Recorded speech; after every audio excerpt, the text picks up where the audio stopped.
look at the two support players from these two teams. We're talking about Collusion versus Tiger JK. Collusion, a newer-ish support compared to Tiger JK. Collusion just converting over to that role at the beginning of this year. When we look at these stats, there are obviously more deaths for Tiger JK, but Tiger tends to play a more aggressive type of support. We're talking about a lot more Karazim. He's up in the front lines fighting, and Collusion played a lot more Malfurion, at least at the start of this year. Yeah, it's very true. You know, Collusion has had a brilliant transition into the support role. Yes. And the numbers represent that here. I mean, over doubling the KDA that Tiger JK has been able to bring to the table. And Tiger JK is a monster support. We've been talking about his Karazim all day. He's one of the top playmakers on Space Station. Yeah, he really is. But Collusion has been too. Ever since Collusion, there was a point I remember talking to him in an interview, and he said, my team just wants me to be more aggressive with the Twilight Dreams. If I see a good dream opportunity, they want me to go in and try to take that, even though it might be sacrificing my Channel some of that tank, like, yes, you know, just aggression, get in there, make it happen. Yeah, the old Diablo style, yeah, maybe, exactly. of Malfurion. He would run in, drop Twilight Dreams, and that's when we started seeing just consistent 4 to 5 man Twilight Dreams. Like, he gets Malfurion and you're like, oh, this is going to be disgusting. Oh, Collusion yes. lands these. Let's get into game 2. Team Freedom currently sits up 1-0 in this best of 5, and the next battleground is going to be Infernal Shrines. Ooh, We'll have okay. that soon. It honestly could be a pick from either of the teams. Both teams enjoy this battleground, so it could be a close fight. Yeah, especially with how much both of these teams like to run the Bruisers over just running double tank every time. Bruisers thrive on this map, and it's one of the most entertaining matchups to watch when you have like an Illidan versus a Sonya, or if you have the Malthael, you know, dancing around in the point, just jockeying for position, trying to get the right engages. That's what I really like watching on Infernal Shrines, but the potential for globals to get value is immense on Infernal Shrines, and that really may play to Team Freedom's strengths. The Malthael has been an interesting point for both of these teams because it's not the traditional player for Space Station who plays Malthael, because Space Station has a dedicated solo laner. They have Jason, who plays either the global of Dahaka or Falstad, or he plays the Malthael, whereas you would immediately look at this team and be like, oh, Equinox is going to be the Malthael player. Right. He loves his melee assassins. But then we haven't seen any Malthael at all from Team Freedom so far. I've got to ask you a question. We're talking about all these spooky characters. Where's the Leoric, Gilly? I was watching EU all day, and I'm like, dang, this character looks strong, but then we come over to the land of the NA Clown Fiestas, and I don't see any. I wondered when you would maybe pick up on that.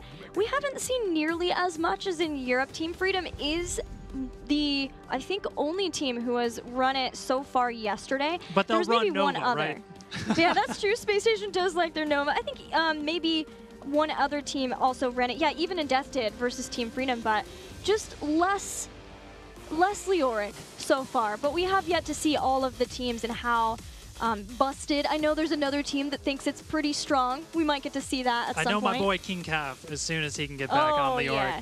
He was known as being one of the best Leorics back in the day. When I played on Tempo Storm, he was the one who pretty much put an end to our run mid-tournament with his perfect Leoric play. Are you talking about the sideways into yes, with the Butcher? Canceling out the Butcher's path. One time I talked to Dread about that. He was not happy that I brought that one up on stream. You know, we don't. There's the tilt jar. We gotta bring that tilt jar. Bring it back. Just for that.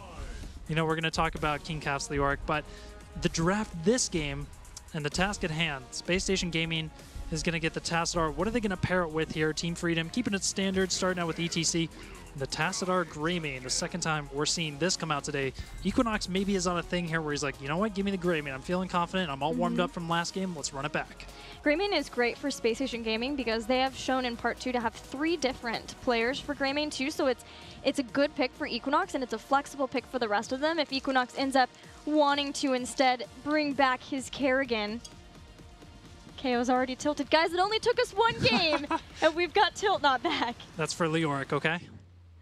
Soon he may return. Kier did play him once yesterday. It was a difficult game for him. Even in Death got a lot of picks on Kier's Leoric, but I'm already looking at just 1 pick for Freedom, and I'm scared for Space Station, and that's Zugreg's ETC. Yeah, and especially ETC on this map is always the playmaker, because when you get into those situations where everybody is clumped up on the shrines, because inevitably everybody goes to the shrine point, yep, ETC can always find those perfect engages with those vents where all the fog is. There's perfectly placed fog for ETC to get his engages. But Rhaegar and Vala are going to be the follow-up picks. Rhaegar, with his immensely high pick and involvement rate at the moment, pretty much just gets picked every single game, or somebody does something with him, and especially on Infernal Shrines, the Lightning Shield is a great tool to have because you're constantly picking up those extra Shrine Guardians when you're just standing around waiting for something to happen. Yep, Lightning Bond at level 1 helps out a lot with that too, but I'm wondering if this is Team Freedom going right back into another double support Vala, Illidan composition on Infernal Shrines. We'll have to see. SpaceStation at least doesn't want to deal with the diva of Nasmus. They were talking about it, weren't they, in the interviews there as well, talking about respecting the diva, and that's one of the characters that is pretty rare to see right now being like picked and banned. Yeah. So that's pretty cool. SpaceStation Gaming definitely giving the nod of approval. Yeah, both of those bans from SpaceStation are respect bans toward Team Freedom. Dansky's Medivh is not fun at all to deal with. It's very good. It is really good. And then Nasmus's Diva is, especially on Infernal Shrines, just too much to deal with. There are a lot of places that Team Freedom can get money explosions from her self-destruct of her mech. Team Freedom has banned Johanna. That's kind of an interesting one. Yeah, it seems like right now they're trying to sort of lock out the rest of the Warriors. Considering Diva got banned from SpaceStation themselves, Freedom's like, okay, well, you want to start banning Warriors? We'll limit the pool even more. So now with Johanna off of the field, they still have plenty of good options, I would say. But Johanna would have been a nice wave clear tool for them. We'll see what they decide to go with. Plenty of options on the table. Tassadar Greymane so far. And like you said, Medivh's not on the table as well, so that takes one away. You know, now that I'm looking at this Johanna ban with an ETC, I kind of remember the Korean casters, Wolf and G-Clef, talking about Johanna as a kind of counter to the ETC over there too. Another way of being able to stop mosh pit pretty effectively. And we know that Zagreb wants to land those 4 or 5-man mosh pits, but Anubarak will also help with that. Anub and Uther picked up for SpaceStation. Yeah, Anubarak should be plenty of an answer that they need, but are they going to run with just the Anubarak in the front line, or do you think they would go for another Warrior or another Bruiser? I mean, they would be very melee heavy at that point. Maybe a mage opportunity here for them to pick up to fill that last spot.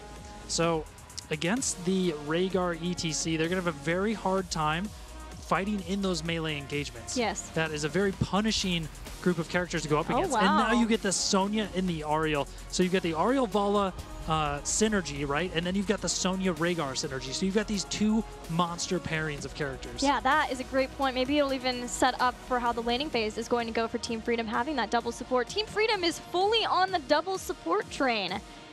Yes, they are. What is this final pick now for SpaceStation? I was almost like, maybe a Sonya for Sonya Tass, but with Sonya being taken by Freedom, yep, not there now. Well, you know, they could bring out the Illidan perchance. Illidan, of course, without having any CC, is very, very difficult to run into a Sonya and ETC. I doubt they would go that route. Zool is a possible option here. I don't know if Zool gets as picked in the North American scene, but we have seen a little bit of Zool popping up lately. Yeah, not too much, but the two teams that do would be Gale Force or SpaceStation, so that is a possibility. There we go. I knew that. Final pick for SpaceStation. Maybe is it Equinox's Kerrigan? That's the only other thought. They already have Uther for Divine Shield. No, they're going to run Illidan. What? That is so risky. I feel like, what is Illidan going to do in these fights? Illigan. That's what we're going to Gilligan, Illigan. Sonya. You just wanted the Kerrigan, didn't you? Yeah, exactly. Still thinking about Kerrigan. But yeah, Sonya's going to hit the spear, and then you're going to have ETC follow up with the power slide. So, like, how are you going to do your dancing, flashy moves and jump around the team fight? Maybe the idea is that Illidan can just be someone to soak back and forth. Yes, he has the hunt to come in for fights, but otherwise it's about Tassadar and Greymane trying to poke around the shrines. If an opportunity presents itself, he can hunt in from there, but man, that's true. Hunt interrupt on the mosh could be your engage. That's true. Just jump right on in on that. Yeah, that would be a really, like what we've been talking about. It's a very risky approach to trying to deal with this composition. But the way I see this playing out right now, I think Illidan's going to have to commit hard to the fight, and then the Uther Divine Shield's got to be there to back him up right away. And there's going to be a lot of trust between Illidan and Uther to make sure that he's going to be able to actually get some work done in these fights, get those crucial auto attacks off while he can, and maybe they can secure themselves one of the shrines before things happen. Well, let's see how it works. We're going into Game 2 with Team Freedom up 1-0 in the series. Team Freedom is in the blue collusion. We'll be playing Rhaegar, Zugrug playing ETC. We've got Kier on that Sonya. Dansky playing Ariel, and finally Nasmus returns on Vala. And over on the other side of the battlefield, it's going to be Space Station Gaming, Tiger JK on Uther, Jason on the Greymane, Casanova on the Anubarak, Equinox playing his trusty Illidan, and Talking Tree's going to be dropping the shields there on Tassadar. It's been a while since we've seen Equinox play Illidan. In part 1, they didn't play it until, I think it was week 4, and then did bust it out versus Even in Death, did not win with it, and then it went right back into the pockets of Space Station Gaming. But it returns here. It does have the assistance of both Tassadar and Uther, so there is a lot of shielding and help behind it. But if we see a more aggressive Greymane, Illidan and Greymane may have to fight over who ends up getting the Divine Shield from Uther. There's always that awkward moment where it's like, how dare you? You gave the D Shield to the other melee assassin, but I'm the best. Either way, I don't entirely believe in Space Station Gaming's comp here. I'm still very skeptical. Zugrug finding a nice little flank here. Tiger JK getting pressured out. Dansky's sitting on a full hope meter at the moment, going to top everybody else. They definitely won that trade. Space Station did get some damage done to the towers, but as we hypothesized, Team Freedom has a different setup for laning. They did send Rhaegar and Sonya up to the top lane, but now in seeing where a lot of Space Station Gaming has set up, they're making the adjustment of having the tri-lane in the bot. Rhaegar can go down with his Lightning Bond, clear out quickly the mid, because it's Uther there, right? Uther is not ideal as someone to have solo, but he'll be able to try his best to keep up with the Rhaegar, and then he'll do the same. But it's Rhaegar who goes to the top, whereas Uther's heading down to help out bot. You know, Uther's just the poor old man trying to keep up with these fast rest of his team. They're just scurrying around the map, and he's stuck behind wave clearing. But Tiger JK is hanging out with Jason here in mid, making sure that they aren't going to miss any of that soak. And we're seeing like the supports are being the rotators. They're the ones that are jumping off to the side lanes, looking for the opportunities to get the kill. Kier, wow, taking a lot of damage, surprisingly, from Equinox in those towers. Oh, they had plenty of ammo. Good night, Illidan. And the spray comes out as Illidan goes down. First blood taken by Team Freedom as the Shrine gets ready to start. We've got just 2 to 4, so it's really anyone's Shrine at this point, but not a full devotion to this. There's still Uther or Rhaegar sitting up at the top lane. Kira went back after being able to claim that first blood, and now he's going to start rotating in. You know what I think happened there is actually the focused attack procced on him right after the spear. He got the perfect timing where he didn't hit the evasion, so he had the full combo with a couple shots from the tower. Yeah. And that was just like an instantly erased Illidan there. It was pretty incredible. But this combo coming in doing a lot of damage. Casanova's going to get taken out right away, and Equinox is going to be able to make the trade. So Sonya is falling, and that's our big frontliner. Equinox needs to be careful here not to fall. He barely gets out of there, but Zugrug cleans him up with the power of rock, and now they're going to be able to control the Shrine here. Team Freedom, they've done a really good job of sticking together as a team, punishing Illidan whenever he tries to jump in, and I thought it was going to be over for them after they lost Sonya there, but they were able to pull it together. So did I. The evasion was really well timed so that Equinox could get back, and there is just so much auto attack damage from Team Freedom that the evasion is going to be great for an Illidan in the fights, but Sonya is kind of working into where she has more of the damage. She's probably going to have Poison Spear at level 7, going off of the build that we already have, and then Vala's moving into a multi-shot build this time to complement Dansky on his Ariel. Well, Space Station Gaming down here at bottom, they've got to be feeling pretty comfortable. They took down this Punisher with minimal losses. Meanwhile, though, on the rest of the map, the tail is not so clean. They are falling pretty far behind here now, just over a full level lead behind. But they're going to do what they can to recompose here, and as long as they can get level 7, I mean, the situation isn't really dire yet. Equinox keeps getting himself in trouble up here in top lane, man. He's underestimating those shields and those focused attack procs. Wait a second, the turnaround, I spoke too soon, or did I?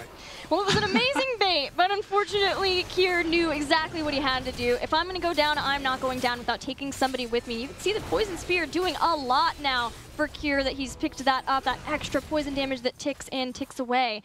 2 kills in the top lane from Space Station, rotating in, trying to get a pick on that Sonya, and the whole time, Team Freedom have just been dealing with what they need to on the rest of the battleground, clearing up the mercenary camps, and maybe even getting a kill on Jason. Close. All right, Casanova just jumps in, says, sup the Beatles here, get out of here.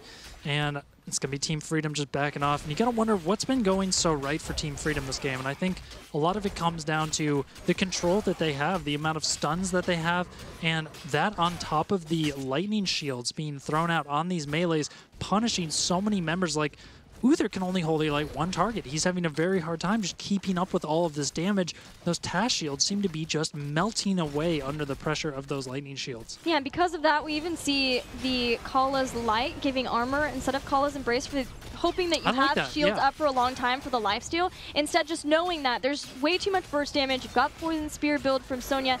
Vala is there too with her Hungering Arrows, and then the Lightning Shields. They're going to be bursted down way too fast, so instead we'll just try to get the armor off of that and hopefully get a kill in that meantime. Yeah, there's got to be a lot of people cringing when they see Tassadar picking up the armor rather than the lifesteal when you have an Illidan on your team. But if you think about it, there's so much lockdown that most of the time Illidan's not going to be able to get those crucial auto attacks to get the lifesteal anyways. So it does kind of make sense when you think about it that way. Another Shrine, another Sonya sitting on top of it in Space Station, not feeling confident trying to contend with Team Freedom being this close to heroic abilities. It's just going to take their damage elsewhere. They're sieging in the bottom lane. They have Jason for that doing well. They've even caught a Zugrug who power slides his way through Jason, avoids the Impale, and is trying to get back behind the gate. Equinox is there, jumping over it, still providing damage, but Collusion comes in just in the nick of time. Ooh, they're so low right now, stepping away from this fight, and meanwhile, Team Freedom has Sonya just easily cleaning up. Cure just a happy little campier up on the top lane. He's going to get the rest of these skulls, and that's going to be a free Punisher up there on the top. Space Station not able to make the play that they wanted to there on bottom, and because of that, they weren't able to catch up on EXP the way they wanted to, as well. They were hoping that if they got that fort on bottom, they'd be able to get themselves level 10 and actually have a fighting chance at stopping the push. Oh, I'm pretty scared here now because this is a team without heroic abilities, and Freedom is rotating in, seeing if they can catch anybody from Space Station in the mid. Cure comes in, Wrath of the Berserker popped, Rain of Vengeance follow up after the Mosh. Mosh still has caught one, Range of Vengeance makes sure to take down Illidan. Team Freedom rotates in time to get a kill from that push. Uther could only save one there with the cleanse, and he decided it was going to be Greymane, who's the range DPS that can do a lot more damage to cleaning up Immortals. So kind of does make sense, or the Punisher. Sorry, sometimes I mix up my Diablo maps. But Team Freedom... We all do. Yeah. Team Freedom gets the fort in mid, and they're just going to back out, taking a nice little chunk of experience with them, keeping the lead in their favor. But with the heroics now, I'm curious to see if it changes how these fights have been going. We do have Metamorphosis over the Hunt. Oh, nice. Okay. What do you think of that? I mean, on the one hand, we were talking about that Hunt could be a good interrupt for the mosh pit, but on the other side, it's like, you know, Metamorphosis is going to give him a huge health boost to keep him alive when they're fighting on the Shrine. I don't know. I'm surprised to see it, but then again, if he metamorphoses in and then he gets the Divine Shield, he's going to be able to do a lot of work.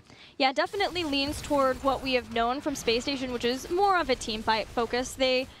We have a lot of the Hunt, but here and there, teams will pick up Metamorphosis, and Freedom is one of them, and we know Freedom also is a team fighting team. Space Station has proven that they like to lean toward fighting a lot more. They're even invading here, knowing that they need to try to find a fight because they're still falling behind in kills and in the levels, and they don't want to deal with constantly being behind a talent tier at crucial Shrine times, and they may have found somebody. Cure's there, forces the cleanse. Ooh, Cure getting blown up before that Ancestral can connect. Now the Cocoon perfectly setting up a second kill here. Let's see what Dansky can do about it. It is Killusion. Zugrug, is he going to try and peel here? Equinox for the moment is continuing to dive. Jumps back out to Zugrug, but they're not going to fully commit here. They don't have any more melee minions. I think this is a smart decision for them not to overcommit, showing a little bit of discipline even when they have an opportunity. Yeah, it's all about just getting the kills, getting the structures to get caught back up. The one kill did help a little bit, but not being able to get more off of that still leaves Space Station with the deficit. But what it does do is knowing that Sonya is still respawning back, they can get set up for the Shrine that conveniently spawns right next to them. They never cleaned up those giants in mid, but the minions did finally take care of it. Now Equinox on the chase. Zugrug, and again the Ancestral does barely connect, and the entire team of Space Station gets baited in under that mosh pit, which is going to be detrimental to Falling already. Equinox, sure, he's got the Metamorphosis, but it's not going to be enough. Or will it? Let's see if he can actually get anything done here with the Divine Shield. A trade there onto Nasmus, nicely done, and you gotta credit Space Station Gaming here with the brawling that they're doing, making sure to at least get one kill. Yeah, they did finally take down Nasmus, and Equinox is staying very healthy thanks to the Uther, but finally the blinds, Cure chasing down Talking Trees with the Poison Spear, gets that kill, Illidan dies, and yes, Space Station Gaming continued their brawl in, and they did take out Nasmus, But the problem now is with those 2 late kills, the staggered deaths, whereas everyone else from SpaceStation would be back at this point, ready to help deal with Team Freedom, maybe try to get back in on the Shrine. Now it's long enough that Team Freedom will be able to clean up the rest of the Shrine before all of SpaceStation can get caught up with this situation. So we have Cure picking up the life funnel talent there at level 13. So he's going to be incredibly sustaining in these fights. Already they're having a hard time dealing with him. It's shown that SpaceStation Gaming, if they do find the right target and start locking in those stuns, they have the kill potential to finish somebody off. But with that life funnel now giving him the extra healing, it's going to be that much harder because everyone from SpaceStation Gaming just sort of jumps and piles right on top of the target they're trying to kill. And if that's Sonya, the spin and win's going to heal him up. Yeah, and the brawling of SpaceStation is always very targeted. It's been Nasmus both games, and they nearly get the kills on that Vala. And in fact, they did get it there, and that was the trust of SpaceStation with the double support and Equinox that they could still get that kill. It's just the handling of afterward that Team Freedom were able to get, but if they can continue to somehow cut through the double support, you know, use the cocoon the way they did on Collusion and make sure that Ancestral Healing's not there, force Ariel away, there may still be a possibility here, but they've got to deal with this first. The damage there on Casanova coming out so fast, but that's going to be the mosh pit there catching Uther, so nobody's getting the heals that they crucially need. Equinox barely gets off the Metamorphosis to stay alive for a few more seconds, and even though it was SpaceStation that got the first kill, now they're finding themselves in a lot of trouble here. Killusion falls as well, though. The chase is on Tiger JK, surely to fall, but that's going to just mean he's going to be healing in spirit form, keeping Equinox moving forward, and now that most of the members are dead, he's going to actually be able to clean up. The brawler himself, Illidan, just taking down the rest of Team Freedom as much as he can, at least, the last man standing. The meta and then the Divine Shield follow-up was so good from SpaceStation, but Team Freedom held their composure, even losing Vala early on. It seemed problematic when you think about the fact that this is a Vala Ariel composition. Watch out for those cocktails, please. Yep, that's the late game cocktail for you, almost taking down Zugrug, a close one.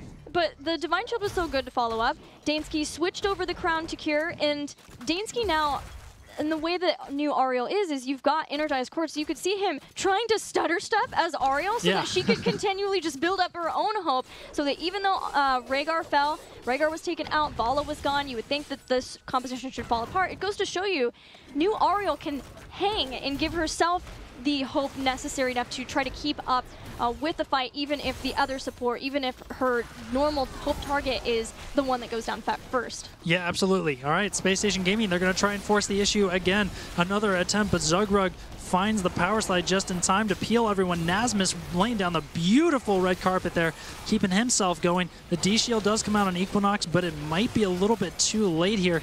The Metamorphosis going off. He's staying in the fight. Tiger JK in melee range, going to drop into the spirit form, throwing a couple last heals, but SpaceStation Gaming just can't seem to secure the kills versus that double support. Man, it is all about can Nasmus stay alive or not, and the rest of the team has this beautiful dance of peeling for Nasmus and taking down other members one by one. Illidan is almost always the last man standing. Talking Trees is that this time, but before that it was Illidan. They don't focus so much on Illidan that everyone else dies, but they still make sure to keep Illidan off, and Vala just stays strong in there, kiting back and forth, putting in damage enough to help out with Ariel and give the heals, and then when necessary, Aegis and Ancestral never overtimed with each other. Team Freedom are playing this double support so incredibly nicely. Yeah, it really becomes like a battle of peeling. It does. Yeah. It really feels like that. And it's all, you can see SpaceStation recognize Vala is the target. We're trying to take out Vala. They cocoon a support. They go after Vala, but it's, if they can't do it right away, and it's the same as last game, right? Things start to fall apart. It's a roller coaster of emotion when you watch Dansky's health in these fights and Nasmus as he's trying to kite back, throwing down those Rain of Vengeances, but the heals just keep coming out between Ariel and Rhaegar, and it's so much healing that, you know, we don't have a hunt this game, so it's not like they can just lock down one target and get the quick kill. Instead, they have to try and play that slow team fight game, and it's just proving to be too difficult for them to find those trades. I mean, if they were going to go the Metamorphosis route and they were going to go for these long team fights, I'm surprised they didn't go for the Lifesteal Shield. Yeah, that's true, but maybe they're just trying to play to the hands of Team Freedom slightly. Mosh Pit, as soon as Dansky comes out to protect him out of that Aegis, is again perfectly placed, but Team Freedom are falling quite low in health. Equinox continually putting on the pressure of this double support backline with the Nasmus. Zugrug is a dirty monster in these fights. He just keeps peeling every time and dropping those moshes exactly where he needs to. And the play that we keep seeing is the mosh being dropped on top of the cocoon. It stops the kills every time. And now the cleanup fiesta is happening here. Team Freedom just chasing down Denny. All the kills that they like. 39 skulls now finished. An Arcane Punisher is going to be barreling down top lane. And that keep is surely going to fall. Will it be core? That's such a good point that you brought up, though, about the Metamorphosis, wondering if we were going, or why they didn't go into the lifesteal. Maybe the problem is not having something like a Divine Storm or the Hunt, one of the two. Right. And then, so if you're going to go for Metamorphosis, maybe then trying to flex over to Divine Storm instead as a way of locking down enough to blow up, because it's almost there, it's just not quite there. There's just one too many things keeping the members of Freedom alive. Yeah, exactly. One too many things keeping them alive. And again, now they're at full strength here. That Punisher has barely been touched, Gilly. And they're going right on into the core. Poison Spear connects, is dishing out so much damage. Cure, plenty helpful. Kill Yujin, staying alive. The double support making it possible. That's going to be the Crystal Aegis. And Illidan falls. That's going to be game. They take down the last couple targets. Team Freedom is looking so scary. Ending this game on a 4-level lead, Gilly. Incredible. Yeah. Pretty good. 27 kills to 5. And in case there was any question about making sure that the members could keep each other alive, there were double Storm Shields and a Shield of Hope taken at the end for Team Freedom. Just watching that health bar, just back and forth, the shields, the heals. What are you going to do against that, Gilly? Yeah, Team Freedom had it all, and there are a lot of different ways to run double support, but I am flabbergasted because their yesterday series versus Even in Death, there were some bans on the double support, and then Lily was picked up for Team Freedom. But before this was not, it wasn't a strategy that Freedom were running. If they ran double support, it was with Tastar, it was with their Medivh. And so to make this kind of switch in 1 week is pretty incredible. Yeah, it is. You know, SpaceStation Gaming seemed to be a little bit confused that game as to what they actually wanted to do with that composition. The same way that we were trying to figure out, like, okay, well, why are they taking the armor talent over the lifesteal talent if they're going to go Metamorphosis in these long team fights? I feel like that's the support and, you know, the carry just not really talking as much, not really figuring out beforehand, maybe panic choosing a little bit at the end. They need to regain their composure a little bit. They may want to go into the double support as well if they want to take those longer team fights. It's a great way to be able to actually match that healing that they can't seem to chunk through with the comp that they have. Well, now that they know that Team Freedom are drafting so much into double support, is there maybe a different battleground that they could choose or a different kind of strategy if they aren't as comfortable running that double support? Yeah, I mean, they could definitely go something like a Braxis where they're going to just be stuck in the trading in the lane where it pays off a lot more to have a good solo laner rather than to be running just a straight up double support the whole time. So they could go a route like that. But overall, I think, you know, if they can, the team fights, we see the mechanics are there. Like, they can make those trades, they can get those kills. It really does seem to be a draft issue. Well, let's see if SpaceStation can adjust to the draft for Game 3 after this break. We'll see you soon.